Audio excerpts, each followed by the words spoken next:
या नहीं, सीधा सेकंड प्रेफरेंस लिखा। So clearly BJP made attempts to lure people. On what basis they were lured, whether they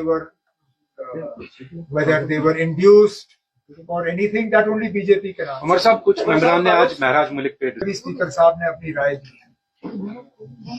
अब बदकिस्मती की बात यह है कि अगर इसी तरह हर सबजुडिस मामले को हमारे दायरे इख्तियार से बाहर रखा जाएगा तो लोग खचाखच अदालत में केस भरना शुरू करेंगे ताकि हम किसी चीज पे बात ही ना कर पाएंगे। लेकिन तब भी स्पीकर साहब कस्टोडियन है हाउस के, उनके फैसले हमारे सिर आंखों पे। लेकिन चलिए, हाउस के अंदर नहीं तो आपके सामने हम बात करेंगे, हाउस के बाहर बात करेंगे। मैं तो मान के चलता हूँ ना कि महराज मलिक ने जो भी किया वो पीएसए के लायक नहीं था।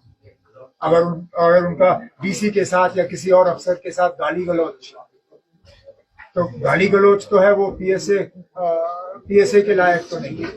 इसी के साथ जैसे मैंने पिछले दिनों एक सवाल के जवाब में कहा, यहाँ तो मरकज के एक वजीर ने पूरे मुसलमान कौम को कहा कि ये नमक हराम है। अगर पूरे मुसलमान कौम को नमक हराम करार देना वो ठीक है, तो फिर महराज मलिक ने क्या गलत कहा? उसको पीएसए तो लगना ही नहीं चाहिए। बाकी अगर उसके खिलाफ कोई कार्रवाई करनी होगी वो स्पीकर साहब कर सकते हैं, उस हाउस के मेंबर हैं। स्पीकर साहब एक डिसिप्लिनरी कमेटी बना के उस चीज को देख सकते हैं। डेली वेजर्स के मामले में हाउस के सामने एक कमेटी तश्कील की गई। उस कमेटी को हेड स्पीकर चीफ सेक्रेटरी साहब कर रहे हैं। उन्होंने अपना काम जो है काफी हद तक मुकम्मल किया है। थोड़ा सा और काम इसमें करना बाकी है। रिपोर्ट गवर्नमेंट के सामने आ जाए तो फिर हम देख लेंगे उस रिपोर्ट में क्या है और हमें क्या करना होगा। मैं अपना कह नहीं सकता हूँ। ये चीफ सेक्रेटरी साहब और उनके साथ जो अफसर इस कमेटी में है वो अपना काम मुकम्मल करें, तो उसके बाद पार्टी के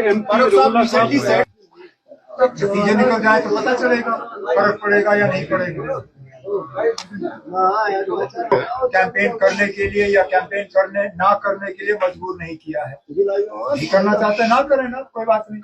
बहुत है नेशनल कॉन्फ्रेंस में जो और कैंपेन कर सकते। There was no understanding, there was no if there had been an understanding, you please understand this sort of attempt of death by 1,000 cuts. This is also incorrect, because at the end of the day today the only party that is taking the BJP head on in Jammu and Kashmir is the National Conference.